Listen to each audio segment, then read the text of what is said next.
Alright, so before the video begins real quick, I just wanted to say that since I'm close to 2,000 subscribers, I'm going to be doing a Q&A, so be sure to leave your questions down in the comments below. Now, on to the video. 5 AM, destination unknown. Hinata was sleeping in the bed in the room provided to her by Naya. The young lady was comfortable. The expression was shown in her face during sleep. All of this was about to change. Naya dumped a bucket of ice water on Hinata. This jolted her out of her sleep. Hinata sat up looking around with a vacant expression. She looked up to see Naya standing at the foot of the bed with her arms folded and an aggravated facial expression. "I thought I said 5 every morning. Get dressed and meet me in the third room on the right of this floor. We will start with basic sealing techniques." "Yes, Naya-sensei." Naya walked off with a smile on her face. "Naya-sensei, that has really a nice ring to it. A really nice ring to it." A couple of minutes passed. Hinata walked into a nicely painted yellow room with a wooden floor. Hinata was looking around the room, which had cases of shelves on all of the room walls. All of the shelves were filled with neatly stacked scrolls. Hinata continued to study the room until Naya walked back in with floor mats for both her and Hinata. The Hyuga girl also noticed that the woman was dressed differently from when she saw her about 5 minutes ago. Naya's hair now was in a ponytail with 2 long bangs on the side. She now had on a purple halter top with purple spandex to match. She didn't have on the sandals most ninjas wore. She had on black shoes, kung fu rubber toe, with white ankle warmers that were more fashionable than guys. Naya placed the mats on the floor. She positioned them so that she and Hinata would be facing each other. She motioned for Hinata to sit down while she went to one of the shelves and grabbed a bunch of scrolls. The seal mistress placed the seals on the side of her and Hinata. She then took a seat on the mat. "Okay, Hinata, I will start off by asking, what is the purpose of seals?" Naya asked. "Well, according to what we learned from the academy and little information I read about seals, I would have to say that they can be used to seal stuff in other objects. They can be used as a form of control," Hinata said, as if she wasn't sure that the 2 answers she gave were correct. Naya raised her index finger and responded. "That is correct, but seals are used for other things as well. Seals can be used to contain other seals. Seals can also be used to grant power. A perfect example would be the curse seal mark. This curse seal mark gives power to the user, but it also destroys the body if it is used for too long. This is the reason why it is a kinjutsu. A curse seal, that is." "Hinata, have you ever heard of the 4th famous technique?" Hinata looked down, searching for something her father once said. She looked back up to meet Naya's eyes. "Yes, it was called the Hirshin, if I'm not mistaken. My father told me it made him so fast that he was a force to be reckoned with. I don't know too much about it though. Well, he used seals to teleport himself from location to location. He created the technique himself, which is quite a feat. Anyway, the technique works like a summoning. The marker, whether it is a sticker or a kunai, the person can summon themselves to the location of the marker. Do you understand what I'm saying, Hinata?" Naya asked the girl in front of her. Hinata nodded. "Yes, I understand completely, Naya-sensei. If you don't mind me asking, what are we going to do today?" Naya placed her hand on her knees. "Well, I want you to get a basic understanding of seals and the possibilities of their use. We will work on basic sealing. Do you know how to seal weapons and scrolls, Hinata?" "No, my friend Tenten, who is a Jonin, knows how to though. I would love to learn how to. I thought that it would be beneficial," Hinata answered honestly. "It would be very useful indeed. Many people fail to realize how much items you can carry if they were sealed. Okay, let's get started." Naya said the last part with enthusiasm. The seal mistress picked up a blank scroll that was on the side of her.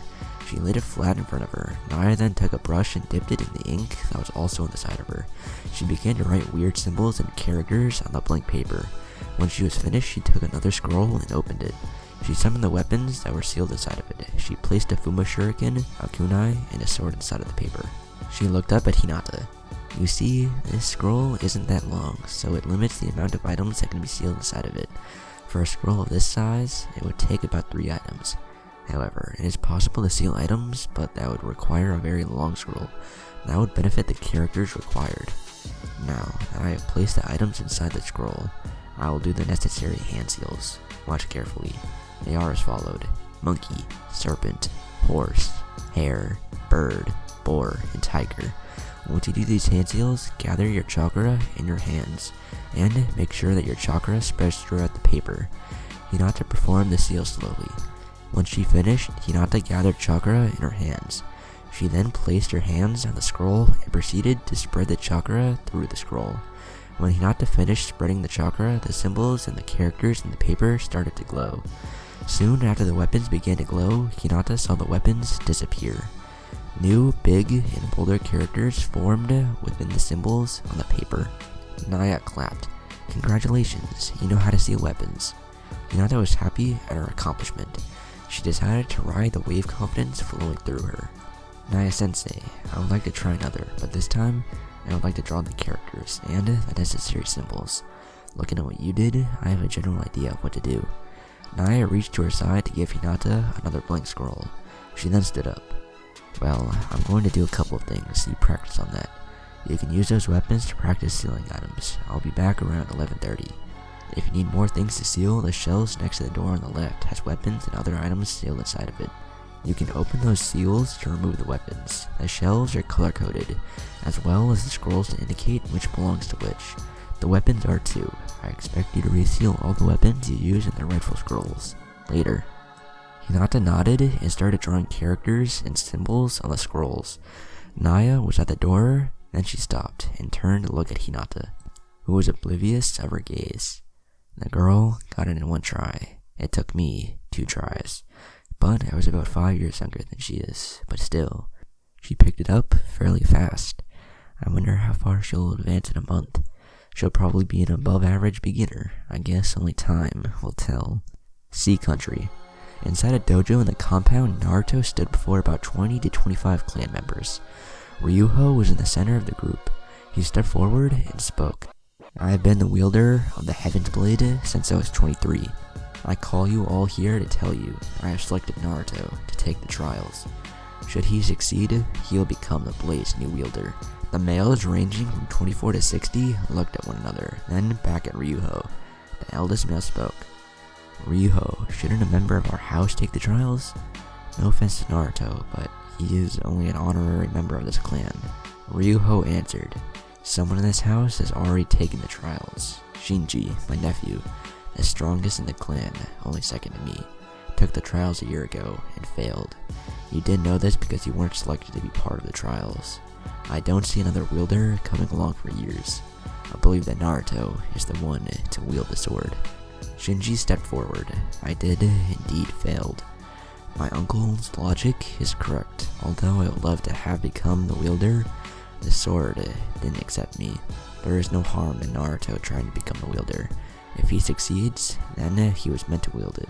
If he doesn't, then Lord Ryuho remains the wielder until someone worthy comes along to wield it." The old man nodded. "I see. I guess you're right, Shinji." Ryuho addressed everyone. The trials will begin today at noon.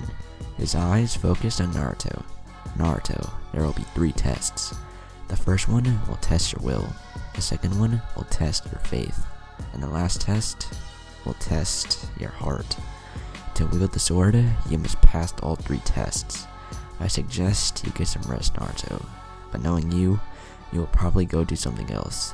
Either way, I want you here by noon." Ryuho looked at his clansmen. "You guys go prepare the cave. You are all dismissed." Everyone exited except for Shinji and Ryuho. Shinji walked up to his uncle. "Uncle, do you believe that he can pass the trials?" "I don't know, Shinji. We will see soon.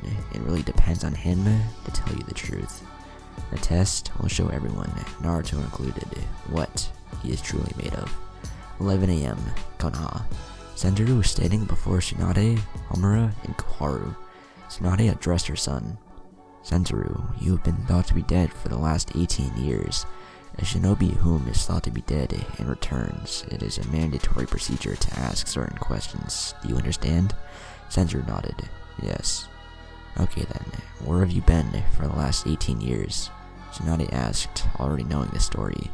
It was mandatory that the Hokage and the 2 senior advisors be present when questioning a shinobi that has returned to the village after such a long time. Well, I was training under a swordsman up until I was 22. After that, I wandered around studying techniques and strengthening my skills. In order to be a valuable asset to this village, I felt my reason for not returning right away was justified. Sensuru informed 3 before him. Goharu spoke. Well, your reason was just, by not even informing the Hokage of your status is not becoming of a ninja. However, it's not like you turned on Konoha. In fact, you risked your life to save the lives of your comrades. Homura finished up. That is what makes Konoha the strongest of the 5 nations, unity and sacrificing our lives for our fellow man. It's the close family unity that our ninjas and villagers develop that makes us strong and gives us strength. Family? Unity? Fucking hypocrites. Tsunade broke from her thoughts and smiled at her son. Well, on behalf of myself and Konoha, welcome back, Sensuru. You will be reinstated to the position you held. If you feel that you are above that, then you can allow me to evaluate you, and make a decision based on that. Lady Hokage, wasn't my performance yesterday good enough? Tsunade placed her hand on her lower hip, and looked up to recall their battle. Well, if I went on that alone, yes, I would say that you are definitely Jonin level. I will call in 5 other Jonin and ask their opinion. If 3 out of 5 feel that you are Jonin level, then I will consider it. But remember, the decision is still up to me. You are free to go. Sensuru nodded. He then bowed to the 3 officials before him. Sensuru proceeded to head out of the office. Raido and Genma, Tsunade called out. Both Jonins appeared in an instant. She continued. Raido, retrieve Kakashi, Asuma, Aoba, Katetsu, and Izumo. Genma, retrieve Sasuke, Sakura, Neji, and Kiba. They nodded, then phased out of sight. Location unknown. Hinata was busy putting everything in the color-coded order that they were in. Hinata started to understand the concept behind sealing things inside of scrolls, and was getting better. So, that is why 1010 scroll is so huge. Sealing is time-consuming. Naya walked in to see Hinata straightening up things. I see that you are almost finished putting everything back. Yes, I decided to put everything back now. Well, the scrolls will last. So, what are we going to do next, Naya-sensei? The curious Yuga asked. Naya walked around Hinata, looking her up and down. Well, first, you are going to change. That long overcoat just won't do. I placed clothes in your bed, similar to mine's. The only thing different is the color, which is a sky blue with white ankle warmers. I don't know your shoe size, so you will have to wear your sandals today, or you can wear them for the duration, whatever makes you comfortable. What is your shoe size anyway? I'll get you a pair just in case. I wear 4 shoes, Hinata informed the older lady. Perfect, that's my size. I have tons of shoes like the ones I'm sporting that I have yet to wear. I'll go get you the shoe that matches that outfit. Hinata raised her hand to signal her sensei to stop. Sensei, that isn't necessary. I mean, we're training. Fashion really isn't important. Naya turned and gave Hinata a serious look. Fashion is one of the most important things in this world. You don't realize it yet, but you will. After you leave here, you will have the best fashion sense in the world. Besides, my student has to look as fabulous as her sensei, or it would be a crime to even be considered as a sensei. I'll meet you in your room with those shoes. Naya smiled and then walked off. Naya-sensei and Ino would get along great. Hinata just sighed and headed to her room. Back in Konoha, Tsunade was now in her office with Sasuke, Sakura, Neji, and Kiba.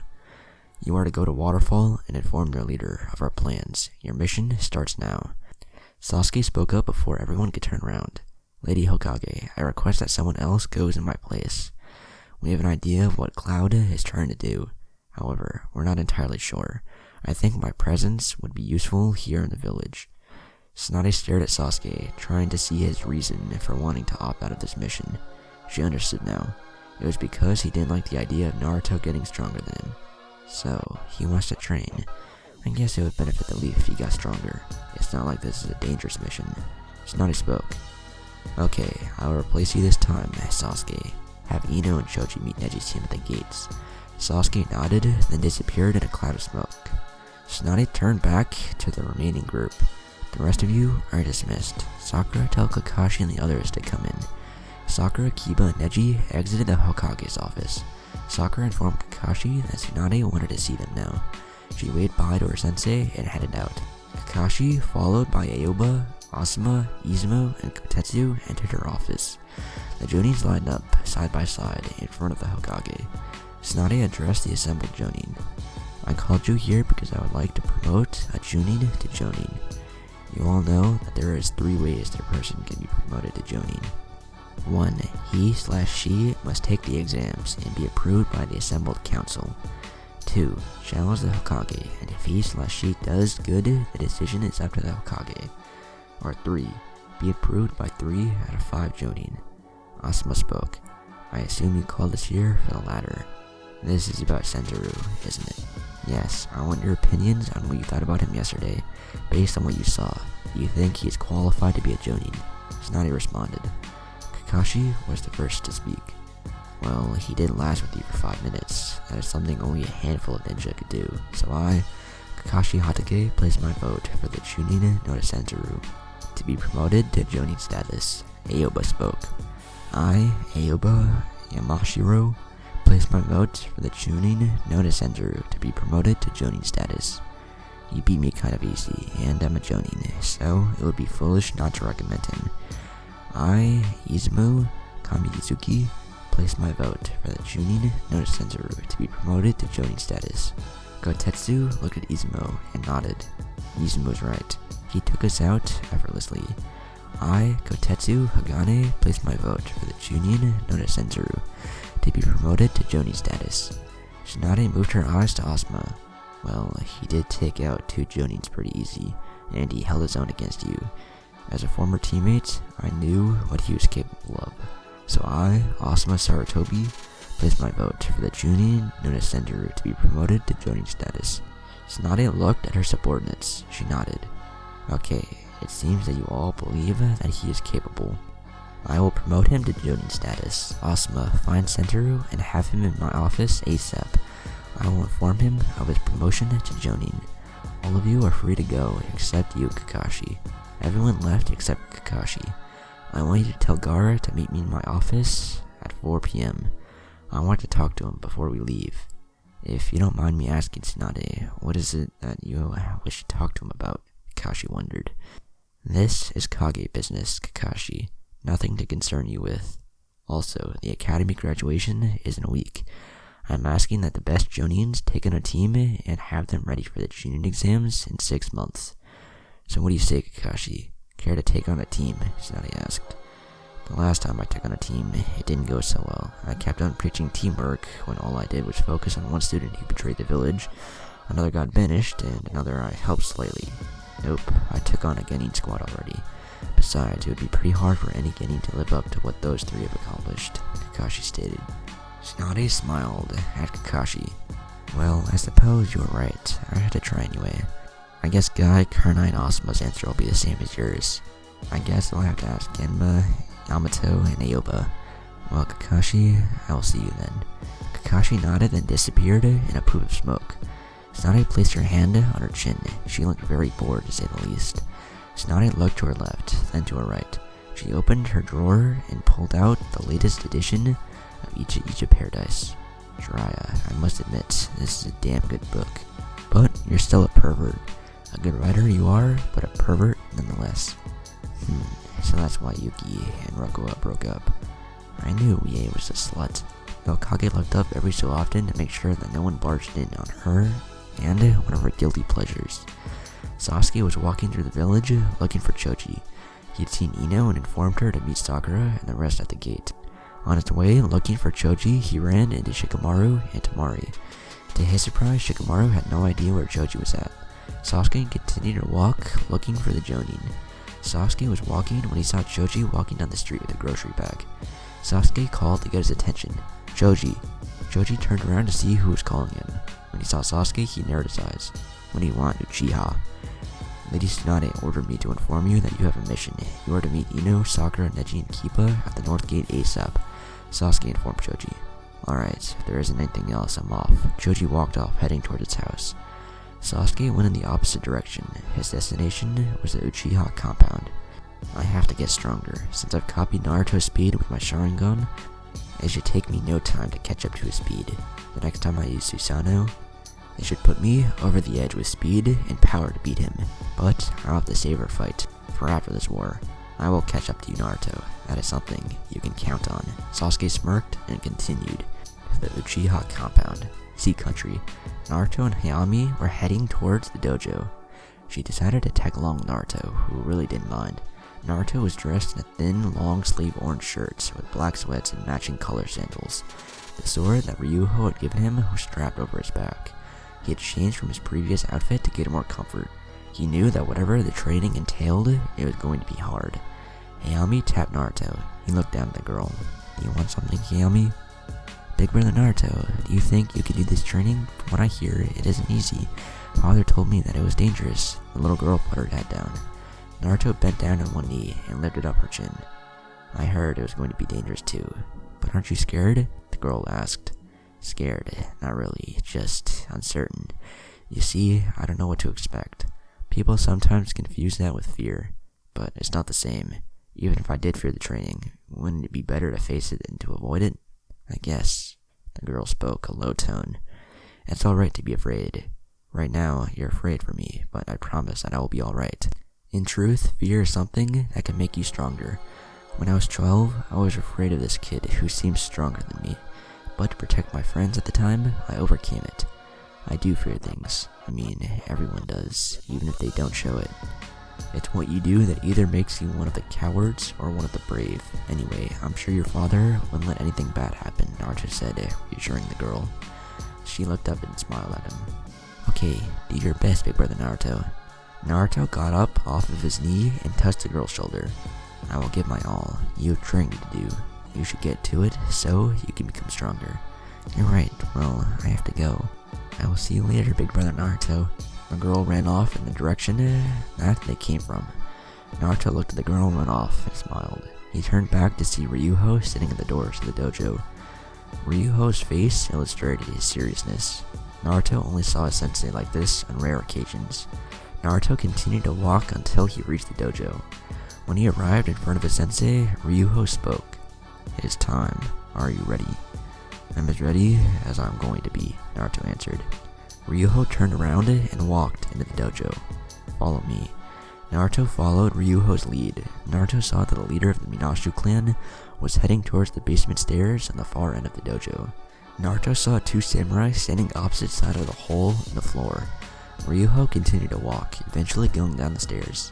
Naruto followed him down the stairs into the tunnel. When Naruto and Ryuho reached the bottom of the steps, Naruto looked back to see the two samurai that were standing on both sides of the opening, closing it up. The little cave-like entrance was dimly lit by candles. The two continued down the stairs without saying much. 3 minutes passed and they were still heading downstairs. Naruto was sure that they were going to the center of the earth, but they finally reached the end of the stairs. Naruto saw 3 doors. He noted that they each said different things. The door on the left said will, the door on the right said faith, and the one in the center said heart. Ryuho motioned for Naruto to follow him. Ryuho went to the door on the left. Ryuho and Naruto walked through the door. Naruto was shocked to say the least. The room was a landscape. Naruto looked up in to see how could this place be bright as if it were daytime. He was more shocked that he didn't see artificial sunlight. Ryuho put a hand on her shoulder. "Amazing, isn't it? This room was created over 400 years ago. The landscape and everything is real. We're deep under the compound. This room amazes me, even after every time I see it. I understand where the water comes from. I even understand the trees and how the many mountains were formed. But I'll never understand how it is always bright here. My father tried to explain it to me once. He said that his father told him there is a gem in the form of a stone somewhere outside of the compound that channels the sunlight to the gems in the mountains, providing the light. He said that the gems hold the light energy, storing it, which is why it never gets dark in this room. I never really did understand, but whatever." Naruto nodded, not really understanding, but that wasn't really important at the moment. Naruto took his eyes off of his surroundings and turned to his sensei. "I'm guessing the training will start soon, sensei." "Yes, it'll begin now." Ryuho snapped his fingers. The clan members that Naruto saw in the dojo earlier had appeared all around him. Everyone was dressed in the same garbs. All of the members of the Minashu clan had on black keiko gi, a black hakama, and the traditional open-toe sandals with a white tabi. Ryuho had a white sleeveless robe over his keiko gi.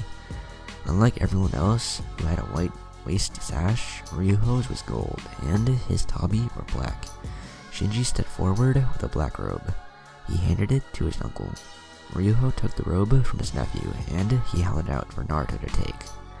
Naruto, you will have to put this on. Also, you must give me your sword for a moment. Naruto handed Ryuho his sword, while Ryuho handed Naruto the black robe. Ryuho tied a white string at the hilt of the sword. At the end of the string, a medal with the words, "Will," written on it, hung from it. Ryuho handed Naruto back his sword. Naruto just shrugged. He didn't see what was so special by doing this. Shinji looked at one of the samurai behind Naruto and nodded. The man walked up to Naruto and placed his sash around Naruto's waist with the same words. Naruto looked down at the sash and then back to his sensei. So, what happens now? Ryuho smirked. This. Ryuho took out a silver pendant. He then threw the pendant to the ground. He then unsheathed Heaven's blade. Few got to see the sword. For many, it was the first time, but it was a sight to behold. The sword was crystal clear. The hilt was the only thing that everyone saw, and that was amazing as well. A white gold pommel, a porcelain grip, and a white gold crossguard that took the form of angel wings. The sword was gorgeous. It was as if God forged it himself. Ryuho brought the sword down on the pendant. A blue light covered the whole landscape. The light died down after a couple of seconds. Ryuho placed his sword back into its sheath. Naruto felt the difference not only in his sword, but also in the robe that he was wearing. Ryuho smirked when he saw Naruto drop down to one knee. Allow me to explain, Naruto. The pendant that I just struck created a field throughout the whole landscape that activates the artifacts, and judging by your position, you now see what has happened. The weight of your sword has increased, as well as your robe, Ryuho informed him. Naruto grimacing from the weight, but gave his sensei a smirk. I get it. This will help me increase my speed and power, right? Wrong. That is not the purpose of this trial, Ryuho answered. Naruto was now confused. If that isn't the purpose, then what is? Ryuho closed his eyes and smirked at his apprentice. I told you already. It's to test your will. Ryuho opened his eyes and unsheathed the sword he had before obtaining the Heaven's blade. The other samurai followed suit. Stand, Naruto, and defend yourself, Ryuho said in a commanding tone. Naruto struggled to stand. Naruto got into a defensive position with his sword. Naruto was about to release his gravity seals, but Ryuho interrupted him before he did so. I almost forgot. You are not to release your gravity seals. You will fight as is. Is that understood? Naruto nodded. He looked to his left to see everyone was in an attack stance. So, everyone will attack me. I don't have the speed to keep up, and I can't release my seals to gain the speed that I need. I'm in one hell of a spot. Oh well, I just have to deal with it. Naruto was patiently waiting for someone to attack. His eyes shot from person to person. He gripped his sword tighter. Ryuho inched forward, preparing to attack. However, a samurai from Naruto's right jumped at him. Before Naruto knew it, everyone was coming at him, full force. Location unknown. Hinata and Naya were now outside in the back of the house. The two were standing opposite each other. The Hyuga was now dressed in the clothes that Naya had given her. Hinata, we will now start the second part of the training. I told you before that I might not be as strong as Tsunade, but I am pretty strong. I will not hold back against you, so don't hold back against me, Hinata nodded. Both women shifted into a fighting stance.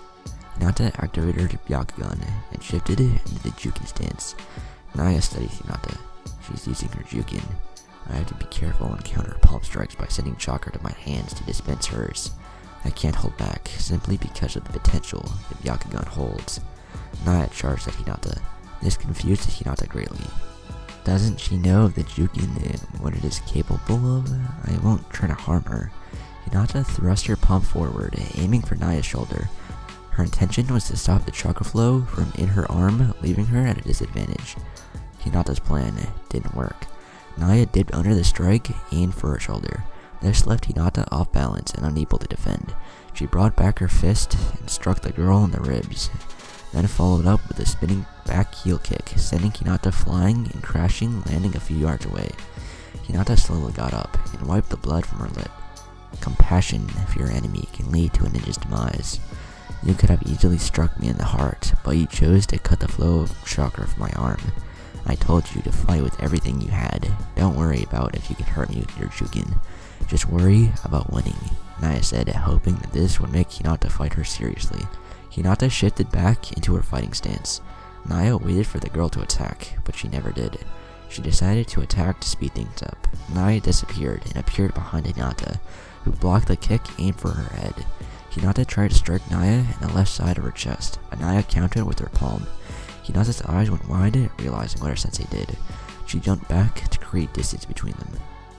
"Are you surprised? I told you not to worry about using your Jukin on me," Nyce said to the shocked girl.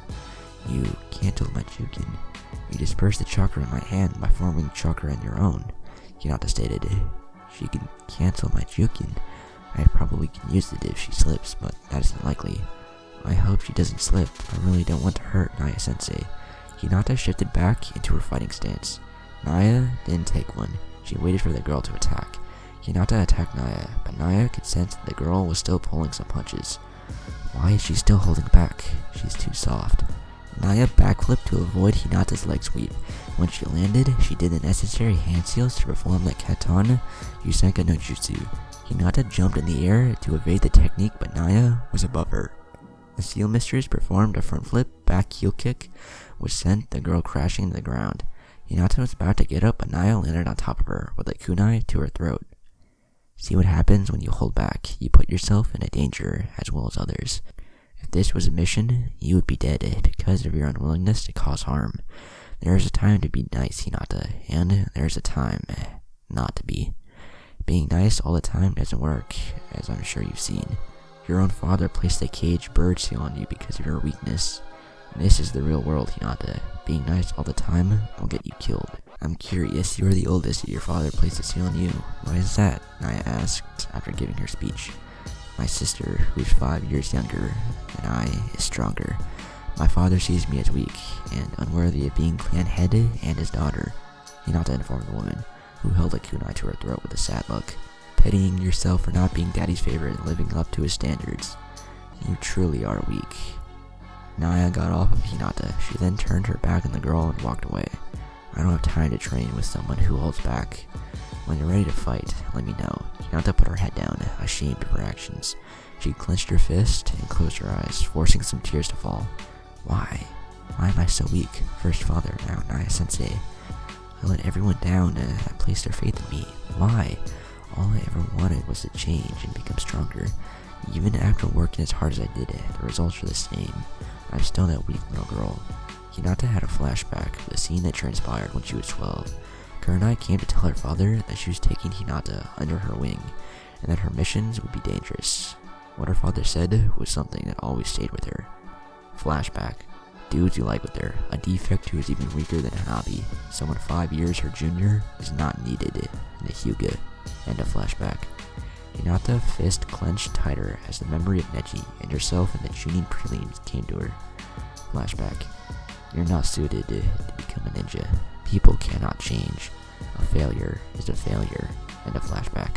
Her fist clenched even tighter at a recent memory of her father. Flashback. All you ever do is try and fail miserably. In my eyes, you are pathetic. End of flashback. Blood was now coming from Hinata's fists. The memory of her last time here with Naruto came to her. Flashback. Hinata, you're too nice of a person. If I learned anything, is that when you're too nice, people will walk all over you. I know you're not happy, and I know you don't think that having the seals for the best. So tell me, Hinata, what do you want? End of flashback. Hinata's head shot up, her eyes now focused on the retreating Nyce. She said in a low tone to herself, answering Naruto's question. I want to be strong. Strong like you, Naruto. Hinata grabbed a kunai from her pouch and threw it at Nyce.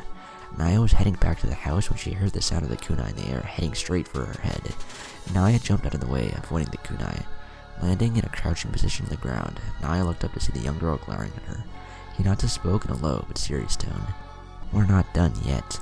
I promise I will give my all in this training, and I never go back on my word. That's my ninja way. Nyce stood up from her crouching position. So, she shares the same ninja as Naruto. I can see that she won't be holding back anymore. Good. Now, I can see how strong she really is. Hinata wasted no time blurring out of sight and appearing in front of Nyce. Nyce was the defensive, and Hinata was giving it everything. The Seal Mistress was evading palm strikes, and countering when she could. Nyce was impressed with Hinata. This girl is giving it her all, so this is what she's like when she isn't holding back. The Leaf definitely has a diamond in the rough. The only thing holding her back was her confidence and her unwillingness to hurt. I don't know where either went, but something changed. Hinata kept striking. I'm not weak, I'm not pathetic, and I'm not worthless. I will prove to everyone that I can be strong too. Hinata didn't realize that her drive allowed her to place a kick in Naya's stomach. Naya's eyes went wide, and she doubled over. Hinata stopped her onslaught. She went to comfort her sensei. Naya sensei, I'm sorry, I didn't. Hinata was sent flying when a fist connected to her face. Don't ever stop again, Naya said. Hinata rose and got back in her fighting stance. Naya studied Hinata to see if she lost her edge, but she hadn't, so her resolve hasn't changed, which is good. But she's still that caring person. I guess it'll take time to get her to fight without worrying about hurting someone she's on friendly terms with. Hinata went on the attack again. Naya smiled. Come on, girl. Show me what you got. Konoha. Later in the afternoon, Tsunade was sitting at her desk. Shizune, Anko, Kakashi, Ibiki, Aoba, Guy, Kurenai, Asuma, Shino, Izumo, Kotetsu, Genma, Yamato, and a couple of other Jonins were standing in the background. Senjuro stood before Tsunade in a black tunic with match-coloring sweats and sandals. His headband was around his forehead. Tsunade had given it back to him last night. Everyone was smiling, except Kurenai, who had avoided making eye contact with him.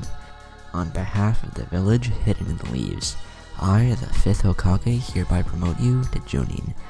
On a more personal note, welcome back, son. Tsunade gave him a genuine smile, which he returned. I'm glad to be back, but I don't feel right without the vest, Senjuro told Tsunade. Well, Asuma asked permission to give you the vest. He said he wanted to customize it. You'll have to talk to him about that. Everyone turned to Asuma to see how he would respond to the question that he predicted Senjuro would ask. I had a tailor customize your vest personally. It should be ready soon. Don't worry, I think you're going to like it. Tsunade spoke once more, gaining everyone's attention. This promotion ceremony wasn't the only reason why I called you all here. You all know that the Jonin exams are coming up in 6 months, and a new batch of Genins will be graduating from the academy in about a week. I need some volunteers for Jonin instructors. Any volunteers? Asuma spoke first. I wouldn't want to take on another Genin team. I had a hard time dealing with the last one I had. Guy spoke next. I had the perfect Genin team, and I don't think it would live up to the standards that my youthful students have set. However, if Kakashi takes on a team, I'll have to make sure my rival doesn't upstage me. Well, that excludes you. Kakashi turned down my offer earlier. Tsunade said in the green spandex wearing ninja. Kurenai spoke. I declined. Anko gave a sinister smile. I don't mind taking on a Genin squad. I think it would be fun. She finished by licking her lips. Kakashi glanced at Anko. Anko with the team. I prayed for the unlucky souls placed in her squad. Aoba spoke next. I guess I could try to take on a Genin squad. I'm in as well. Genma switched the toothpick in his mouth from one side to the other before responding. Geez, I guess I should take on a team. I've been avoiding it for a while now, but best to get it over with. I'm in. Yamato was the next to respond. Well, I guess it couldn't hurt to take on a squad. Shino spoke next. I decline. I'm not as experienced, and I don't feel I would be good as a Jonin sensei at the moment. Tsunade spoke once more. I have 4. I need at least 5 more, seeing as all 27 students need to be divided into groups of 3. That leaves a total of 9 potential instructors. Who else is willing to step up? Senjuro spoke. If it isn't too much trouble, I would like to take on a team. I know you want the Genins to be trained and ready to take on the exams. I feel that I can do that, so I'm in. Everyone was quiet. Tsunade finally broke the silence. You just got back. Are you sure that you want to take on a team? If it helps the village, then I am positive, Senjuro answered. Tsunade nodded. Very well. Anyone else? 4 other Jonins volunteered to take on a team. Tsunade spoke. Okay, it seems I filled the spots for the Jonin instructors. We will all meet here in 1 week, and I will give you the details of your squads. Should they pass or fail, it is up to you. You are dismissed. All of the assembled Jonins left her office except Shizune. Send for Gaara. I would like to speak to him. Yes, Lady Tsunade, I'll get right on it. Shizune exited and headed off to find Gaara, leaving the 5th by herself. Senjuro was looking for Kurenai, but she immediately disappeared when they exited Tsunade's office. He was walking down the street, thinking what he would say to her. He turned around when he heard Asuma call his name. Hey Senjuro, come walk with me. I was on the way to pick up your vest. Well, I'm not doing anything else. Sure, let's walk. We can catch up. Both Jonins headed towards the tailor. Senjuro spoke first. So, what's been going on since I've been away? Well, I'm sure you know about our village being attacked by Sound and Sand. Also, we had to deal with that and an organization known as the Akatuski. Since we allied with the Sand and the fact that their Kazakage is a Jinchuriki, we aided them in defeating the Akatsuki. The war between this village and the Cloud is the only thing that's been going on, Asuma informed his teammate. What about the people in this village? I didn't see Rin. What happened to her? Senjuro questioned. She left the village years ago, but to get the details, you had to question Kakashi. He is the only one that knows what really happened, Asuma informed him. Oh, what about Kurenai? Tell me about her, Senjuro asked. Kurenai, well, when you were assumed dead, it took her a long time to recover. She chose to avoid missions and remained a Chunin until she was 27. She has changed a lot, but she still is the same, if that makes sense. Asuma informed him. I see. Asuma, do you know where she is? The newly appointed Jonin asked in an almost pleading tone. Nope, let's not worry about that, shall we? We have to go get your vest, Asuma said, changing the subject of Kurenai. Senjuro gave the Sarutobi a slight smile, but his mind was still on Kurenai. Asuma's mind was thinking about Senjuro and Kurenai as well. Senjuro, I know you care for Kurenai, but so do I. I said not much has changed, but there's something that has. You are one of my good friends, but I won't step aside just because you're back in the picture. I'm sorry, friend, but I love her just as much as you do. The two kept walking, oblivious of the other's thoughts. The two arrived at the tailor. The tailor smiled at Asuma. Asuma, that vest you asked for is ready. Here you go. The tailor handed Asuma the Jonin vest. The only visible difference between Asuma's vest and the vest that was to be Senjuro's was the color. Unlike the traditional green, this vest was black. In the red swirl on the back, there was a design of a black phoenix. Asuma handed the vest to Senjuro. This vest is yours. What do you think? Senjuro looked all over the vest. I like it a lot. Thanks, man. You didn't have to do this. The newly appointed Jonin put on the vest. Asuma turned to the tailor. Thanks, Rito. You did a good job. It was nothing. By the way, who's your friend? Oh, this is Senjuro. Senjuro, this is Harito. He started his tailoring business about 8 years ago, and he's one of the best. When I need a patch-up job, I go to him, Asuma said proudly. Harito blushed at the comment Asuma gave him. I'm not the best, but I put my best efforts into what I do. Well, I have a lot more to do before I close today, but if you guys need my services, then don't hesitate to come to me. Both men nodded, then headed to the door. They waved goodbye to Harito and went on their way. When they got outside of the shop, Asuma looked at Senjuro. Well, I have other things to tend to. I don't think I'm going to be free for the rest of the day, so I'll probably see you tomorrow. Later. Yeah, later, man, and thanks for the vest. I really like it. Don't mention it. Asuma walked off. Senjuro watched his friend walk off. He turned around and headed in the opposite direction. His goal was to find Kurenai. Northwest of Konoha, the team comprised of Neji, Sakura, Kiba, Ino, and Choji headed for Waterfall Village. Neji stopped and everyone followed suit. He pulled out a map. Everyone gathered around. Sakura, you've been to the Waterfall Country and the hidden Waterfall Village before. I've never been to the village, but I know where it is located. According to sources, it's located next to a large waterfall. However, not many have seen it. My question is, where is it exactly? Neji asked. It's located exactly where you said, Sakura answered.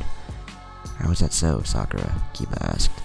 The village is reached by traveling inside the waterfall, and like every other village, the Waterfall Village is truly hidden. Your Byakugan will be very useful for this mission, Neji. The village is hidden to the naked eye, but not to the Byakugan. I think that's why Tsunade selected you for this mission, Sakura informed him. The village is really hidden inside the waterfall, Choji asked. Yes, there are pathways at the base of the waterfall that allows one to enter the village. However, taking the wrong path can be deadly, Sakura informed them. Here, I thought this was going to be an easy mission, Ino complained. Well, we can't dwell on that. We should be heading out before it gets too late to travel, Neji said to his team. The group agreed. They continued their trek to Waterfall, Sea Country. About 5 hours passed since Naruto entered the chamber. Naruto was on one knee, using his sword to hold him up. He was looking around to see if he could see anyone. Everyone was hiding from him. His clothes were ragged. He had cut marks all over his body. A cut on his cheek was slowly leaking blood. Naruto stood up and got back into a fighting stance. Ryuho was observing the student from afar. He's still standing after our attacks. His will to not give up truly is strong. Naruto kept looking around. One of the samurai appeared above him. The samurai aimed his strike for the top of Naruto's head. Naruto blocked the attack, causing the samurai to jump back. Another warrior came at him from the right. Naruto blocked his attack and quickly had to block an attack on his left. He was unsuccessful at blocking an attack from behind. The slash to the back caused him to fall forward. Shinji, who caused the slash, looked at the fallen warrior. Ryuho and the rest of the samurai landed next to Shinji. Ryuho addressed Naruto. "Give him, Naruto. You are at your wit's end. The only way you can get out of this bind is if you call him the fox, which I forbid you to do." You're probably wondering how I know. Let's just say I know your other sensei. So, what are you going to do, Naruto? Naruto struggled to get on his feet. He had to use his sword as a crutch. When he finally stood, Naruto got back in his stance. "I don't need the power of the fox. I can do this on my own. I promised myself I would never give up a long time ago, and I never take back my word. That's my ninja way." Ryuho smiled at his students' will to continue in spite of the situation being bleak for him. Ryuho looked to his left and right, signaling everyone to surround Naruto. Naruto watched himself being surrounded. He looked at Sensei. "Am I supposed to be scared shitless and back down? Bring it on, you bastards." Naruto Uzumaki doesn't run from everyone. They all rushed Naruto. They attacked with everything they had. He blocked and took more damage to the body. Naruto was being held up on his will alone. Ryuho stood back and watched his student be attacked. Naruto was doing the best he could to block an attack, but the reduce in speed forced him to stay on the defensive. Ryuho felt the pulse come from his sword. When he looked down at the sword, it was glowing. "So, it seems you approve of his will. Very well, he passes the test." Ryuho placed his hand on the hilt and in blinding speed appeared in front of Naruto. He did one swift upward strike, cutting Naruto across the chest, sending Naruto flying to the right. Naruto hit the ground with a loud thud. Everyone was looking at Ryuho in awe. He sheathed the sword again and walked up to Naruto's unconscious form. The samurai warriors appeared on both sides of him. Shinji, who was next to Ryuho, spoke. "It looks like he passed the first trial. Yes, the sword has acknowledged his strong will. The boy refuses to give up.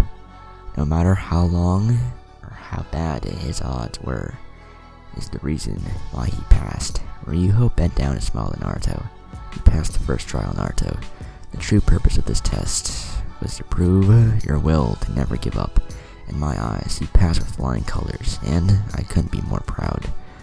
Your next test will be just as hard, Naruto. I hope you are ready." Ryuho threw the unconscious Naruto over his shoulder.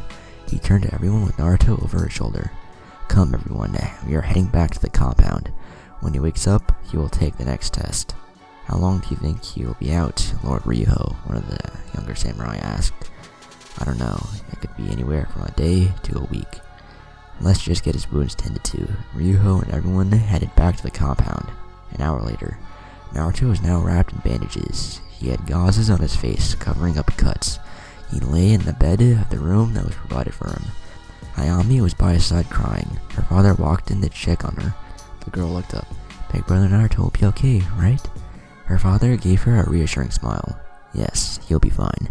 Don't worry, he'll be back on his feet before you know it. Besides, what would Naruto think of you sitting here crying?" The little girl wiped her eyes. "He wouldn't want me to cry." "No, he wouldn't. Come, Hayami, and let Naruto rest." Hayami followed her father, but stopped at the door to look back at Naruto. She looked closely to see that he had a smile on his face. She smiled and then followed her father to let her brother rest. 9 p.m. in Konoha. Sanjuro was still looking for Kurenai. He made a stop at the memorial stone to see if anyone he knew was on it. He found a few names that he knew. He even found his own. He put his hand in his pockets and walked away from the stone. He decided to try and talk to her in the morning. He walked through the training grounds back to the village. Sanjuro was walking when he heard someone training nearby. He decided to head in the direction where he heard the training come from. He decided to hide in the bushes as to not alert the person. When he peeked through the bushes, he saw Kurenai going to work on the post. Kurenai kept kicking and punching the post. "I hate him. What about me? He could have told me he was alive. Was I not important to the bastard? Love me. What a total crock of bull. He doesn't love me, if he did." Kurenai stopped paying the post and fell to her knees with tears in her eyes. If he did, he would have come back to me.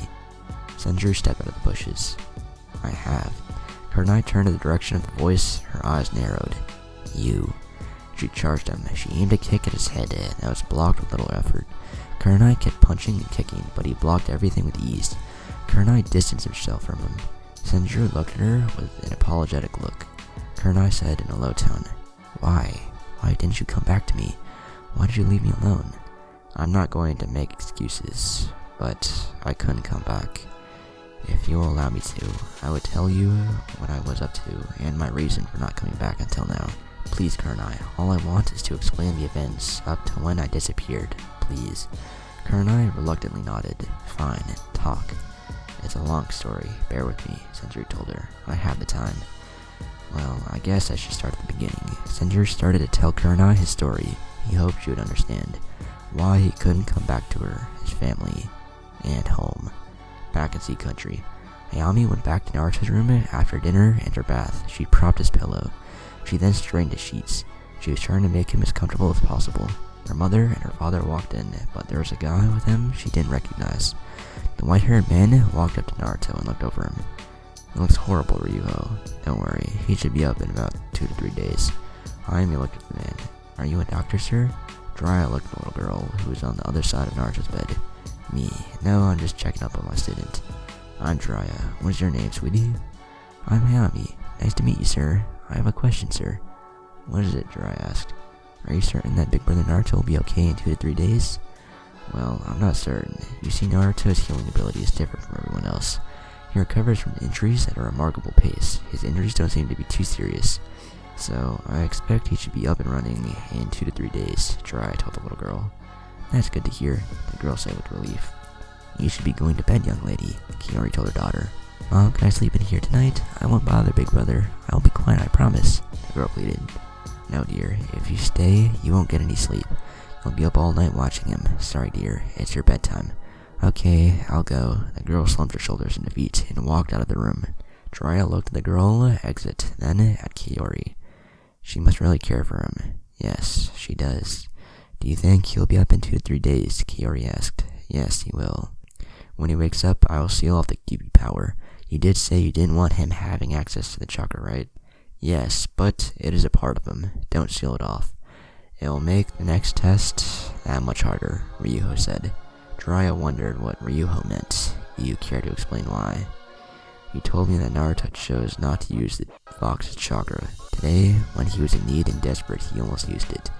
Now I'm not saying that using it is bad, but it showed his lack of faith in himself. Which is why I decided to not have you seal off the fox's chakra, Ryuho explained his reason. Jiraiya understood what he was getting at.